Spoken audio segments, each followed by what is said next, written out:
Okay.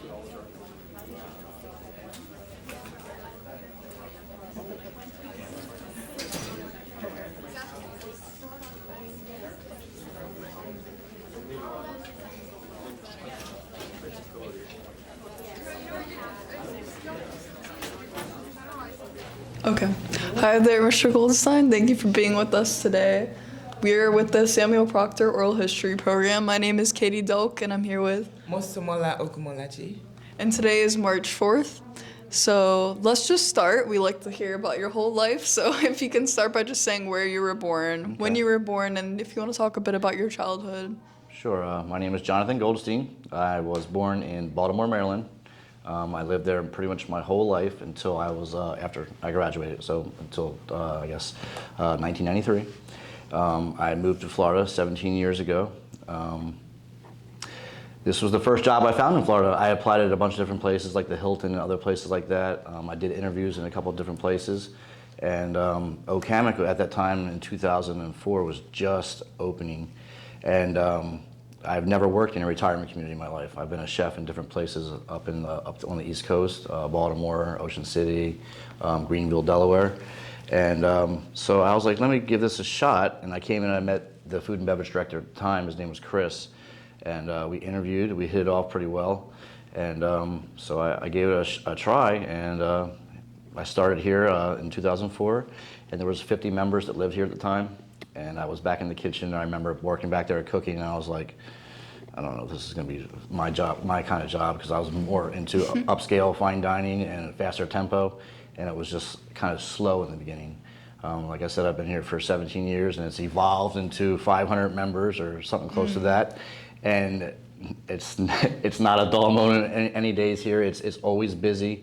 With COVID and everything, a lot of things have changed, but we've learned how to adapt through all that. And we're trying to get back to normal right now, but it's been a long process. Right now we have one dining room open, to whereas we have 3 dining rooms usually. And most of our food is takeout and delivery. So it's not as fun as it used to be. It's been a lot of challenges with staffing. I mean, everywhere's short staff right now, especially here. So we're just trying to maintain the best we can and give the members the best food and the quality of service that we can. Great, thank you for that overview. That answered a lot of questions already.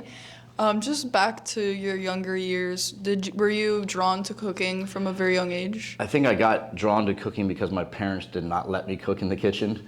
So it was, my parents were pretty strict. So it was like when dinner time was at 5 o'clock or something at dinner time, if I wasn't there, then they wouldn't let me eat, kind of thing. Or they wouldn't let me in the kitchen to make my food. So I sort of got drawn into that. Like one of my first jobs was like a Ruby Tuesdays or something like that, and I figured that I learned that I had a knack for it. So I lived in Old Newcastle, Delaware, and I worked at this place called Jessup's Tavern. And this woman, Tika Day, she gave me a chance. I became her sous chef there. She put me through culinary school at Delaware Tech Community College. And from there on, I blossomed. And I used to live in Wilmington, Delaware. I worked as a chef there at a place called Zanzibar Blue. And then every summertime, I would move to the beach. I would live in the beach in the summertime and then move back to the city in the wintertime. I did that for like 7 years. So I was learning a lot of experience from chefs in the city and chefs at the beach. And then it just evolved from there. So. And you said that you did fine dining all along the East Coast? Pretty much. I mean, that's what I was mostly into, is fine dining. Like I said, a retirement community. I had no idea what a CCRC was, and this was a totally different experience. It's a slower pace, but it's more demanding because the members live here. In a regular restaurant, people come and go. You might not see them again. I see them every day. And we have an open door policy here at my job, so that they're allowed to come to my office anytime. They have my phone number. People call me all times of night, email me all night. So it's a lot more personal. But like I said, it's a way more demanding job.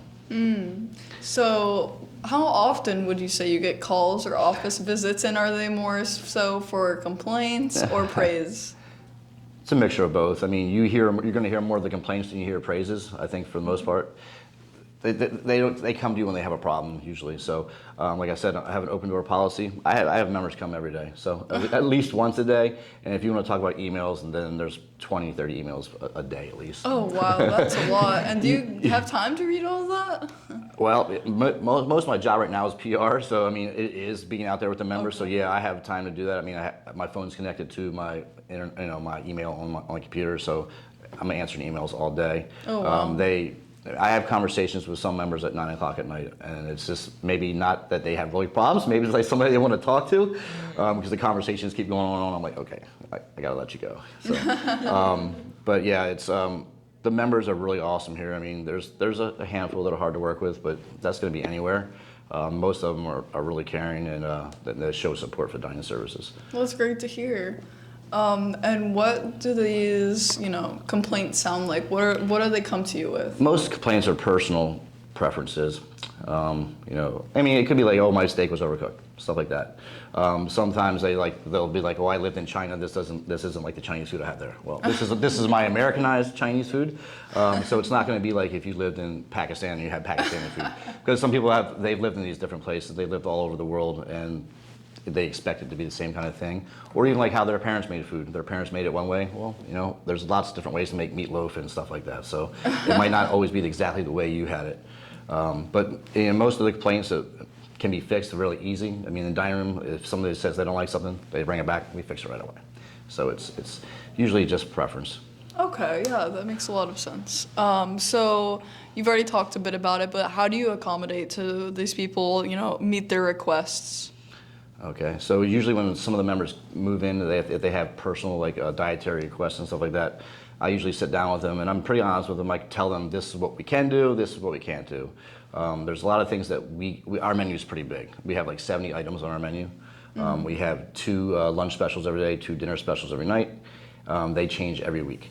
And then we also have an weekly special. So we have an appetizer, a salad, a sandwich, and a vegetarian that change every week too.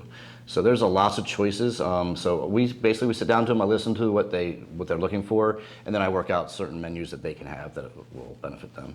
Okay. Now some people that come in with the special needs, then I send them down to the dietitian in the health pavilion, and they can work with them down there. The lunch was really great, by the way. I think we all enjoyed it. And you got that from Ice Cream Shop? Is that okay? Okay. So something I've noticed though is that a lot of the meals have meat in them, and I'm just curious how often you have, or how many residents are vegetarian or vegan, and how you take care of that. So I would say out of all the members we have, I would say there's about 30 vegetarian or vegans. So it's not that many. Okay. But we do, like on our weekly specials, we do have vegetarian dishes that we put on there, at least 3 or 4. And then our always available menu, we have 4 set vegetarian dishes. But then we have 5 different salads. I mean, and that's every day. So there's lots of choices they can do. And those are the ones that I hear a lot from, because I feed for the masses, and it's hard to make everybody happy. And there's only 20 people that want vegetarian foods. When I put too many vegetarian dishes on the menu, all the people that like meat we like meat and potatoes. So it's a hard balance to make sure everybody's getting what they want, kind of thing. I'm sure it is. It's funny that you said people want their parents cooking too, their mom was cooking. Yeah. It's funny. But yeah, and then just how have the food services and dining menus changed over time? You mentioned, in the beginning there were a lot less people. Just how has it evolved? Well, the size of it is one thing that changed. In the very beginning, the menu we had about 20, 30 items, and we kept evolving, and all my CEOs always told me it's our fault because we don't know when to say no. We always say yes, and we keep adding more and more things, and now we've created this monster menu. And even to this day, we're trying to pull back some of the items, but once members are used to getting what they want, it's hard to take away. And so we've been battling that for years, but I mean, I think that what we have is a really good, it's a nice menu. I think that draws in people from other places. They see our menus compared to other CCRCs and all the choices and variety they have. I think that's a good draw. That's what marketing tells us, that that's one of the big things. Food is a common place where everybody gathers and socializes, so they look forward to it. Most people are cooped up in their rooms right now, or they don't come out, they don't feel comfortable, but when they do come to dining services, they enjoy it, I think. Yeah, we heard from a couple residents that the dining halls are usually pretty loud, everybody talking. It is. Right now, it's not that busy. We don't really fill up for dinners.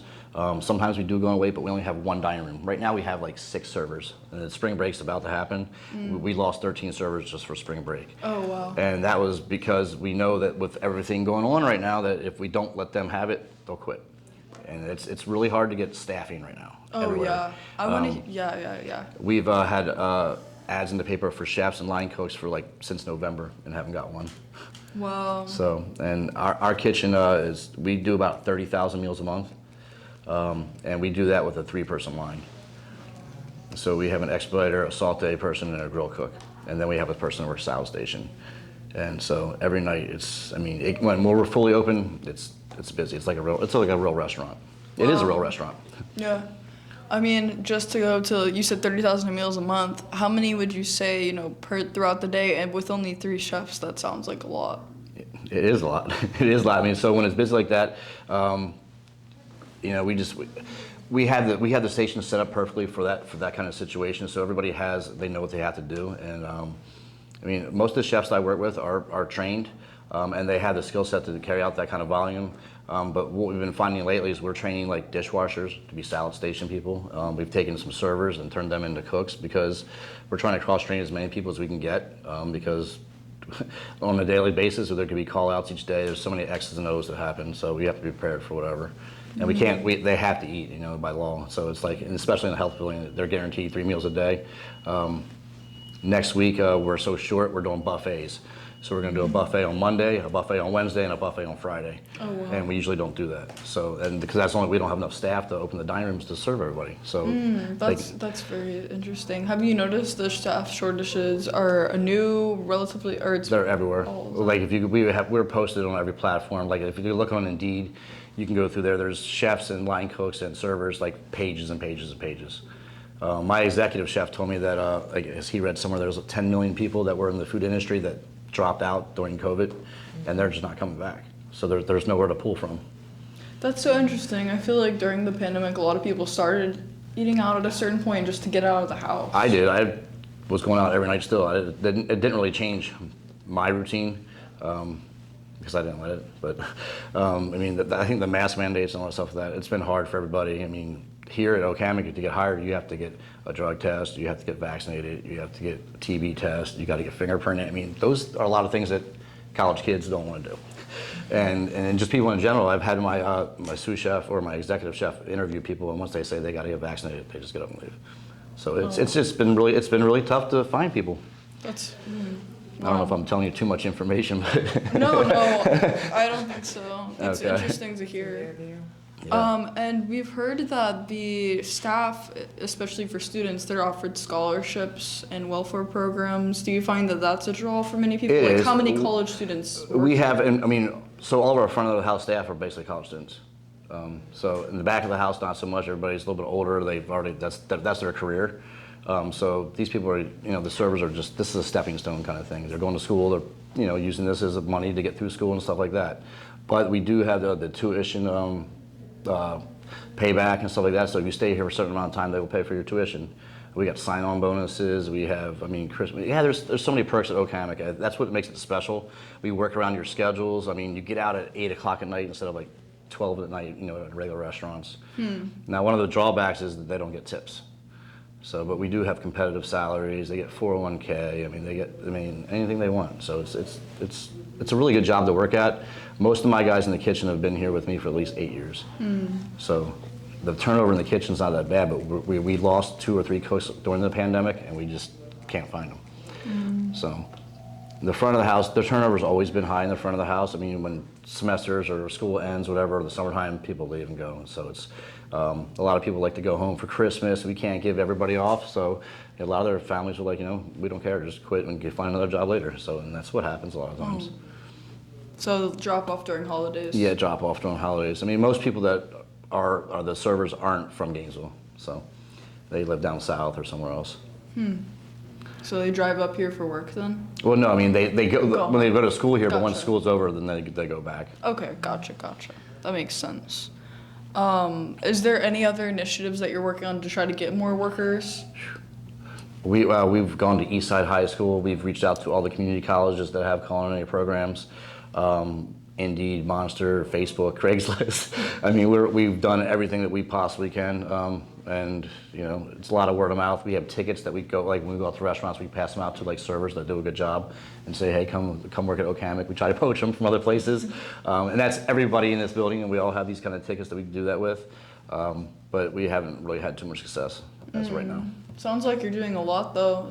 Yeah. Yeah, I mean we're doing everything possible. So I don't know what else we can do. I mean, if it stays like this, we might have to make our menu smaller and just change up some things like that, more buffets. But sooner or later, people are gonna have to come out and get jobs. Fair enough. I hope. I mean, we have people that are like working 6-7 days, and that's not fun after a while. It's fun when you get your, you know, paychecks are nice, but sooner or later you want to go home to your family, or you want to have the weekends off, or you want to do something, and so people get burned out. Yeah, I think for the scholarship you only need to work 20 hours a week. Is that correct? Yeah, you can up to part time, and then up to full time. And I'm not sure exactly what the pay scale is, but yeah, they do take the tuition reimbursement. That's good. great. And yeah. I think we have like about 5 or 6 of our servers that are in that program. Okay, that's good to hear.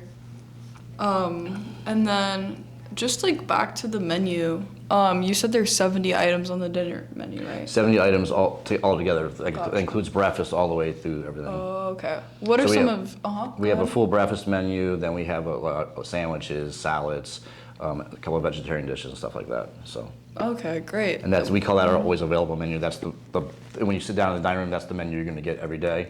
And then the specials will be on different sheets. Okay. How often do you have the specials?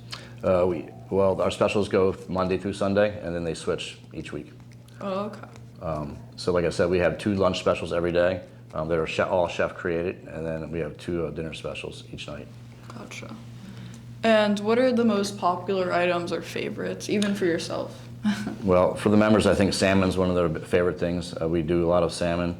I just gave a stat today at my food and beverage, my food committee meeting, that last month we sold 600 pounds of bacon, which is kind of crazy. I was just doing some numbers, and I came across the bacon sales, and I was like looking at it, and I did the math. I was like, we did 600 pounds of bacon. A lot of members, you know, they always want to eat healthy, but if you put up like a fried catfish against something like a baked fish, the fried catfish will win every time. So I mean, a lot of people say they want to eat healthy, but they really don't. So. Interesting. It is. Do you do any kind of, like, I don't know, I've seen documentaries where they say crispy chicken instead of fried chicken. I mean, Yeah, I'm just curious. Just the way you word it to make Yeah. it sound more appealing. Sure, we do that. I mean, for any of our fish or stuff like that, or like, you can get your fish baked, broiled, fried, sautéed, and we cook it any way you want it. So they have options. What we do here is have options. We give you lots of options for everything, and if we have something, we don't usually say no. So that's one thing we pride ourselves on, is being different from other places. Gotcha. And as far as health, what are some ways that you try to make the menus balanced health-wise? Well, one way is if we offer like a fried food, like say a breaded catfish, they can always get it unbreaded. You can always get it baked or broiled. So for everything that we offer that is unhealthy, we offer it with a healthy version. So if it comes with a sauce and you don't want the gravy on it or something like that, you don't have to have it. We can do it on the side. It gets us into a lot of things because we have a lot of modifications, and we did a study on this before too, like, because when a modification for us is when you get a ticket, the ticket comes in black writing. That's a regular ticket, but anything that's in red would be a modification to that order. And we did a study on that a couple months ago, and we were getting like 1,000 modifications a month. So it was like, you know, it's hard. You got to read when you get a lot of tickets. You have to read all those little things, and that's where mistakes get made when there's so many modifications.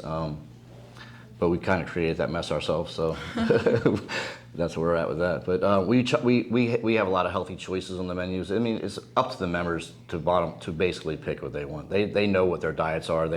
Sometimes they come to me and ask me. They bring me their paperwork from doctors and stuff like that. I'm like, I am a certified dietary manager, but I'm not your dietitian, so I'm not going to sit here. You got to make your own choices. I'm not going to make a menu for you. I mean, if that kind of menu is when you're down in the health pavilion, then they have registered nurses and stuff like that, and then they can do that kind of stuff. But an independent, you're an independent, so we expect you to make your choices. Gotcha. Interesting. Wow, so that's a lot of modifications. Sounds like you're pretty open though. Yeah, I mean, we are. We try to do everything, but you'll get people that like say they'll order a mid-well burger, and then they want me to cook half of it like mid-rare and split it in half. And I don't do stuff like that. Interesting. What they'll do is they'll order it mid-rare then, and then they'll send half of it back and say that they want to cook more. So they know ways around things too. So it's sometimes it's a battle. Do you have any stories you'd like to share? Any funny stories? Any thing like that? Any just I don't know. I can't really think of anything on top of my head. I mean, just like I said, this is like a big family. So I would just say one thing about this place is like it's a job that when you wake up in the morning, you like to come to work for the most part. I don't ever wake up and like, oh, I gotta go to work. I see these people in the kitchen more than I see most people. You know what I'm saying? So everybody in the building is one big team. We all get along. The CEO makes us, we bond. We have daily huddles and stuff like that. So we're always like talking to each other. So we're all on the same page. So it's just a really good place to work at. It's comfortable here. I live like a mile down the road, so it makes it easier for me. But the 17 years I've been here, I mean, I couldn't imagine being somewhere else. To be honest with you. So. That's nice to hear. Yeah, 17 years is a long time. They've taken care of me, and they take care of most of the people that work here, I believe. And have you had any challenges you'd like to highlight too? Say that again? Any challenges you'd like to highlight besides the perks? Staffing challenges, but if we have challenges with members, and because I deal with basically the food, I oversee the bar and the ice cream shop. We have 7 other kitchens besides the main kitchen, so there's lots of, those are the challenges right now with staffing. I can't be everywhere at one time to watch over everybody's shoulder, and that's how mistakes, you got to have people watching over, but I have an executive chef and I have a dietary manager that works on the other side, but still with all that, I mean, you still have to, we have 70 servers and we have 40 cooks and dishwashers like total throughout the building, and that's a lot of people to be 2-3 people to be looking over. So that's a challenge we've had for a while, and it just all comes down to staffing. Gotcha. Yeah. So. Yeah, I did see the bar over there. Is that a hopping place? It is. They usually, around we have happy hour at 3:30 till 5 every day, and then most people go there and have drinks before they come down to dinner at night. Oh, that's fun. I'm sure they like that. Yeah, do you have any other questions? Yeah, I was gonna ask you, you've been here for 10 years, so aside like the changes you've talked about implementing in the menu, are there other changes you've seen generally at the Hammock? I would say changes in the membership. I think the members that I first met when I came here had a different style of eating. I think the members now are more up to like what's going on in the culinary world. So if I try to do some fancy stuff that some of the older residents, they're like, what is this stuff? Like just using like the words like haricot vert, like for a French green bean, they always say like, why do you have to use these terminologies? And it's the way, it's what it really is. So it's a difference between, I guess, eras and people. So I would say that's one of the major things is the way they eat and the things they like to eat. Yeah, one more question. Like when you have like special events here at the Hammock, is there like a special menu for? Sure, we have a catering menu, catering guide. So when we're open fully, right now we're not allowed, guests aren't allowed into the dining rooms, but when we are open fully, we have all kinds of catering. So we do like burgers in paradise. It could be parties for no reason. We do like Mardi Gras. We do St. Patty's Day. So we do buffets for all those kind of things. And then if members want a certain thing, I sit with them, we'll create a menu together, and we'll do that menu for them. So we try to keep it fun because we don't like just doing the same things over and over. So when we do have these little pop-up parties, it makes it fun for everybody. They have floor parties all the time and stuff like that. So we try to make it fun for them so they get out and they're not just doing the same things over and over. We do cookouts for 4th of July, Memorial Day, Labor Day, and stuff like that. So that's awesome. And then just as far as the environment of the dining hall, do you play music or what's like the ambiance like? There is no music now. There used to be music in there, but a lot of the members, it's such a small venue. A lot of clanking of the silverware and stuff like that. So a lot of the members can't hear each other when they talk, so we got rid of the music. Now in assisted living, they do have music, so it's just what the members wanted up here. We used to have like some soft music playing, and but we haven't had that in years up here. Oh, okay, that's funny. That makes sense, I guess. They're more into the conversation, I would say, and hearing each other, and it can be really busy when we're open fully. Gotcha. Yeah, and also I know that you were doing delivery, or you said you still do during COVID. What's that like? I heard from today. Yeah, I heard today that like originally you charged maybe around $3. It was a $3.50 delivery fee. We waived that just because it's not. I don't think it's fair to them to have to make them, because some of them are being forced to get delivery. So if you come to the dining room and it's we're on a wait, or they can't get into that one dining room right now, then you have to either get takeout or delivery. So we waived that fee. A lot of the members got really comfortable with that because just recently we stopped delivery. If you deliver right now for lunch, you get it after 1:30. If you do it for dinner, you get it after 7, no matter when you order it. Before, we were dropping orders off. If they call at 12:30 and say they want something at 1 o'clock, we drop off at 1. Since the staff is dwindled down, we had to change the time periods. But when we were delivering at any time, they love that because they can just get room service, basically what it is. And sometimes they take advantage of the stuff. They'll come down to the hostess stand, like, can we get a side of fruit delivered at 2 o'clock? I'm like, just come down and pick the fruit up. I mean, why do we have to deliver fruit to your room? So, but right now we're doing, I would say, about 85–90% deliveries.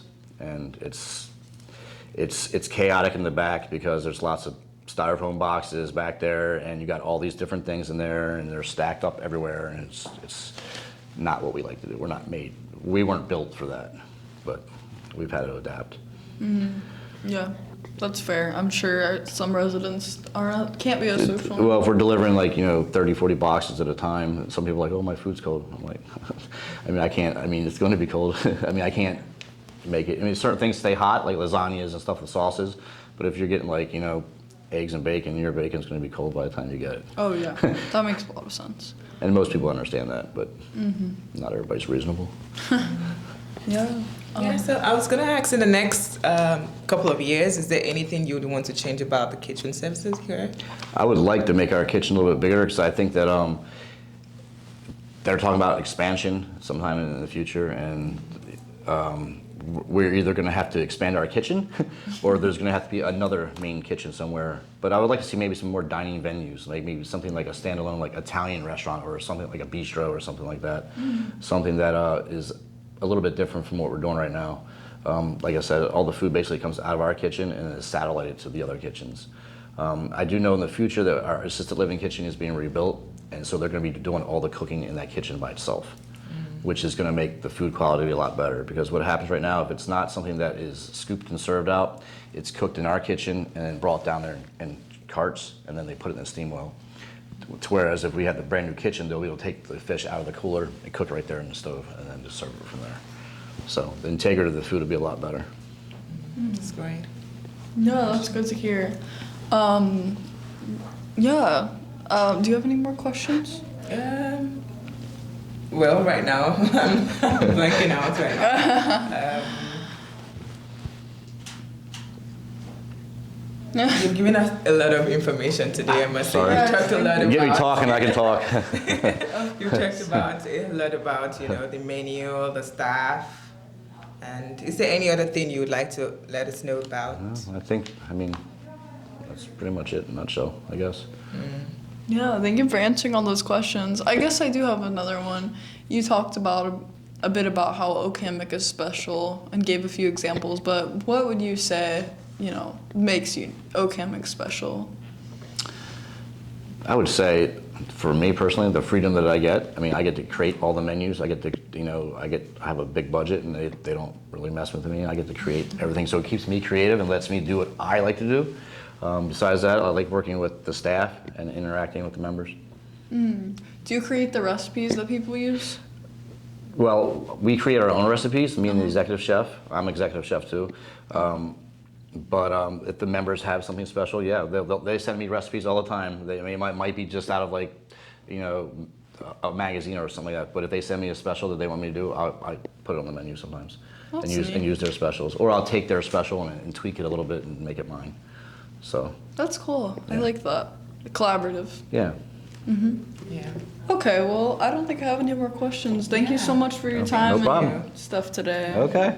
Yeah, I just also wanted to mention that the director of Summer Proctor Oral History Program, Dr. Ortiz, thinks your food is great here. And I also personally think your food is also great too. I appreciate it. Thank you so much. Thank you. Okay. Well, good luck. Thank you. Thank you.